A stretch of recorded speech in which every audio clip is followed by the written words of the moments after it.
Selamat datang di podcast kelompok 29. Saya bersama teman-teman akan menjelaskan tentang pengaruh revolusi industri 5.0 terhadap pengangguran. Sebelum menjelaskan, saya bersama teman-teman akan memperkenalkan diri terlebih dahulu. Nama saya Yohanes Edi Saputra dari kelas 12 IPS 1 nomor 30. Nama saya Ancin Lakona Kardioso dari kelas 12 IPS 2 nomor presensi 27.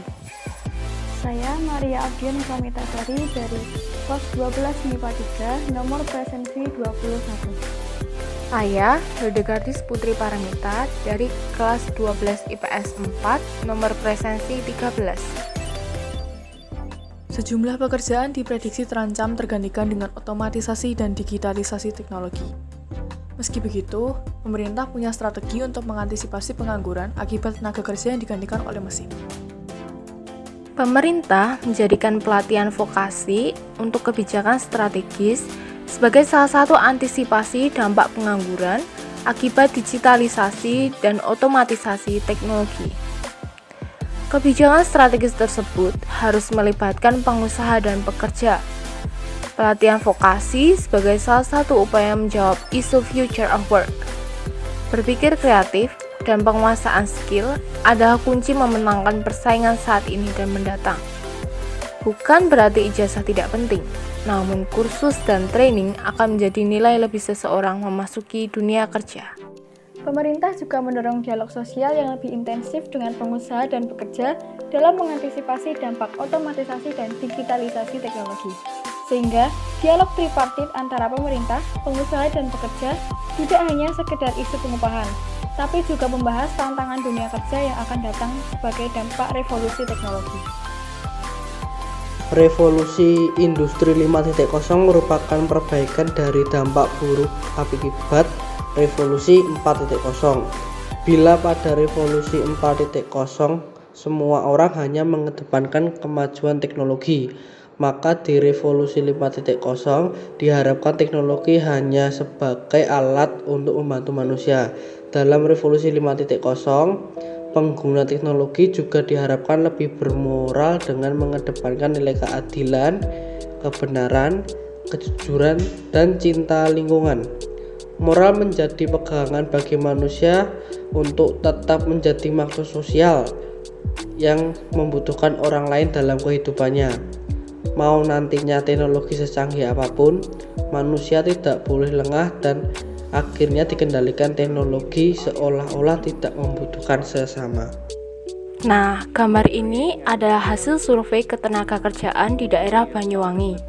Jadi, survei ini melibatkan 200 orang Banyuwangi dan hasil surveinya perolehan pengangguran dan pertanian, perikanan, peternakan mendapatkan popularitas yang paling atas dan tertinggi dengan perolehan 38 orang dan persentase 19%. Kemudian disusul oleh wira swasta di urutan kedua dengan perolehan 32 orang dan persentase 16%. Kemudian disusul dengan pelajar atau mahasiswa di urutan ketiga dengan perolehan 30 orang dan persentase 15%. Urutan keempat, pekerja swasta dengan perolehan 28 orang dan persentase 14%. Urutan kelima, pengurus rumah tangga dengan perolehan 24 orang dan persentase 12%.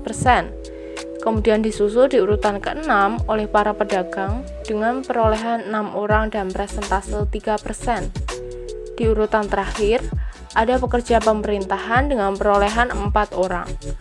Jadi kesimpulannya adalah dari 200 orang yang disurvei, masyarakat Banyuwangi bekerja di bidang pertanian, perikanan, peternakan, dan ada juga yang belum atau tidak bekerja. Kira-kira perkembangan teknologi bakal berpengaruh nggak ya ke tenaga kerja di bidang pertanian? Teknologi tetap bisa berpengaruh pada para pekerja di bidang pertanian. Banyak petani atau tenaga kerja di bidang pertanian yang menganggur bila tidak mampu bersaing dengan perkembangan teknologi ini. Pengangguran itu disebabkan karena adanya revolusi hijau yang terjadi. Revolusi hijau sendiri adalah perubahan dalam sistem pertanian yang ditandai dengan penggunaan teknologi.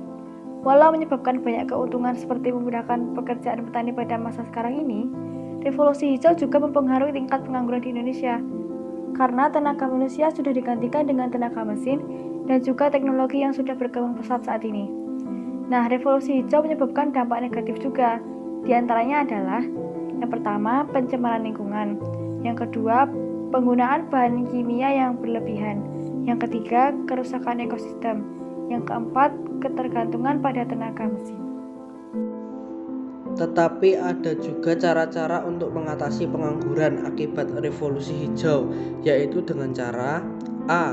Melakukan pelatihan bagi pekerja yang terdampak. B. Membuka lapangan kerja baru yang padat karya. C. Meningkatkan kualitas pendidikan. Tapi, walaupun menyebabkan dampak negatif, pastinya juga terdapat dampak positif dari 5.0. Kira-kira apa ya? Memang teknologi saat ini semakin canggih. Semua dapat dilakukan dengan mudah.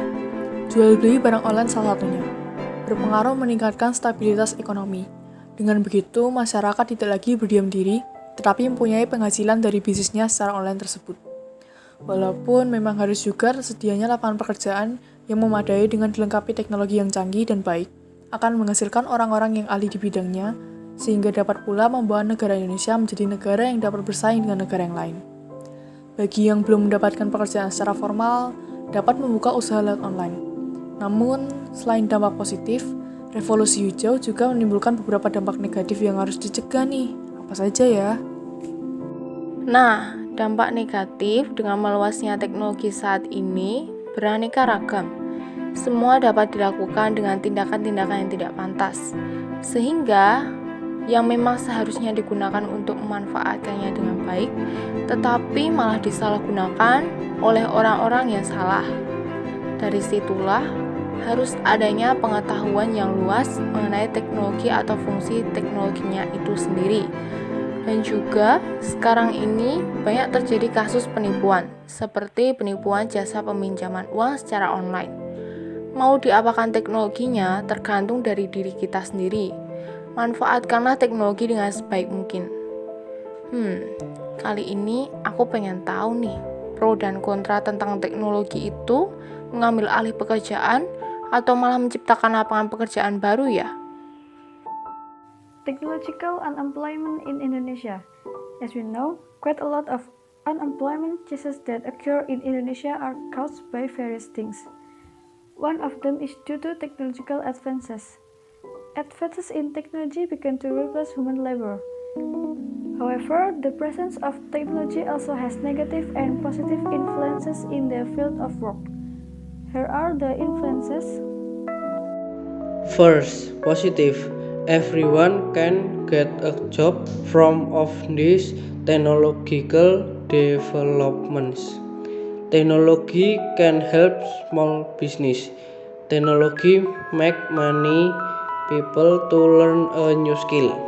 Technology can make many new products and many more. 2. Negative. 1. Artificial intelligence and robots are displacing jobs and will increasingly contribute to eliminating human work. 2. For some of people, technology make them lazy because they think all is okay while using a technology. 3.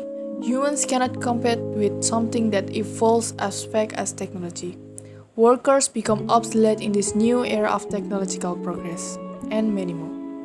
If advanced technology in Indonesia can be utilized properly, it can help reduce the number of unemployed. Sekian podcast kita dari kelompok 29. Terima kasih sudah mendengarkan.